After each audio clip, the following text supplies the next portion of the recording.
Hey everyone, Josh from Practical Theism here. I was thinking about this the other day as I was driving home from church. We live in such a media-focused society. And now when I say media, I specifically mean social media. See, there's no question about the data that many have come up with. 70% of Americans rely on social media to connect with others, or consume content, or entertain themselves. Within 6 years since the Facebook boom came on the scene, there was an increase of usage by 65%. While there are a lot of positives to social media, such as being able to stay connected with friends you haven't spoken to since high school, there are also a lot of negatives as well, such as not needing strong people skills to interact online. In fact, I would suggest we have actually seen a decline in the younger generation's ability to develop strong people skills when in person. I think this is probably supported by actual data. This leads to poor job skills in the workplace, poor communication skills, lack of empathy and tact, along with an increase in cyber warriors. The people who love to rage at you online and troll all your posts, but they'll never say those words to you in person. Keyboard warriors is what we call them at work. But even worse than this is that we have developed an identity problem that has put us out of touch with reality, really. I saw a video illustrating this a while ago, showcasing someone posting up all of these positive things in their life and generating all of these likes. And the minute someone posted a negative thing about a struggle in their life, people started defriending them. It is this last part that I wanted to focus on. If there is one thing that we can certainly deduce about the popularity of different social media platforms, it is that it showcases how social we are as humans.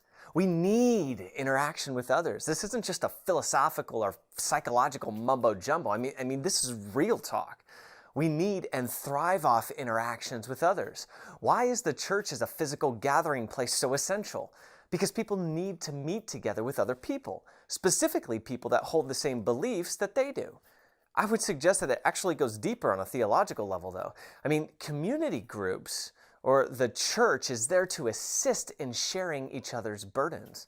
Christianity is a faith of love, and that love is most prominently seen and shared when people do life together. And look, no one has a perfect life. Everyone is struggling with something. As a pastor once told me, he says there's two types of people, those who are going into a trial and those who are coming out of one.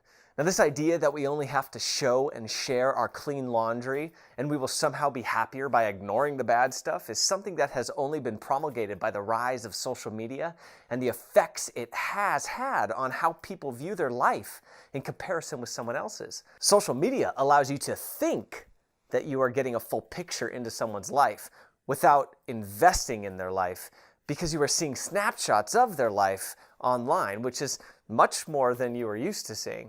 Before social media, you had to actually engage in a conversation with someone in order to learn what was happening in their life. Now this, I would suggest to you, is one of the factors that is leading to a rise in individualism.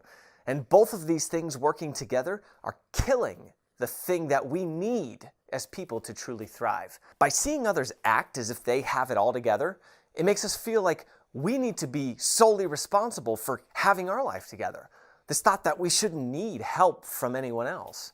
Also, people are so busy that when we have asked in the past for help, people don't help us, which further perpetuates the problem and makes us feel like we need to rely on ourselves alone.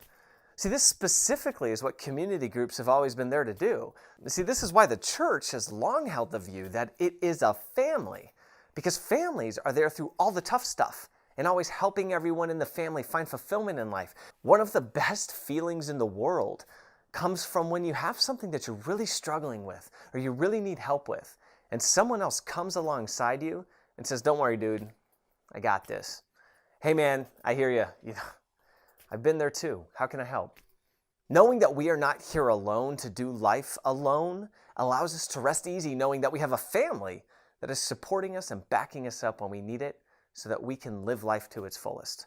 And church, this requires an active participation in the family life in order for this idea to be fully lived out.